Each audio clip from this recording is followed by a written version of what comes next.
nanao antsoavo amin'ny sy ny fampihavanana mialohany amoanany voka-pifidianana vonjimaiky avy amin'ny senita kosa ny révérend Andrianalzanina Andrimanampina ny révérend Satrobory nanao antsoavy amin'ny anaovana fampitahana ny voka-pifidianana ihany koa moa ny tenany. Miarahaba ny vahoaka malagasy ny tenanay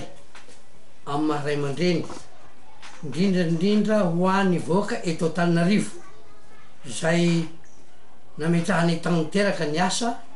hatsapanay fa manana didy amin'ny ty renivohitry Madagasikara ty zahay. Ny vavaka nataonay tamin'ny réveillon de tonisatonda zay kebangista dia ny vavaka ny hariva ny talata ary ny maraina ny alarobia tomboavao. Na izanajany aza dia ao anatin'ny vavaka no nangatanay fandriam-palema no an'ty fireneny ty ampy izay karazana fijaliana ny vahoaka madinika izay ampy izay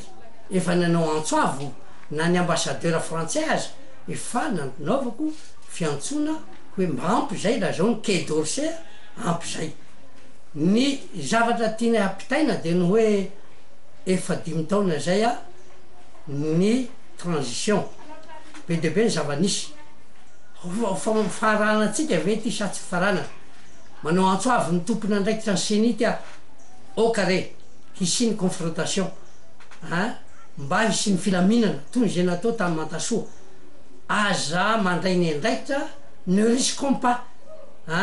ny zavatra mety hitranga eto satria ny manana vola sy manana toerana de afaka mandositra ny velany any fa ny vahoaka madinika hisy ny kamboty hisy manano tena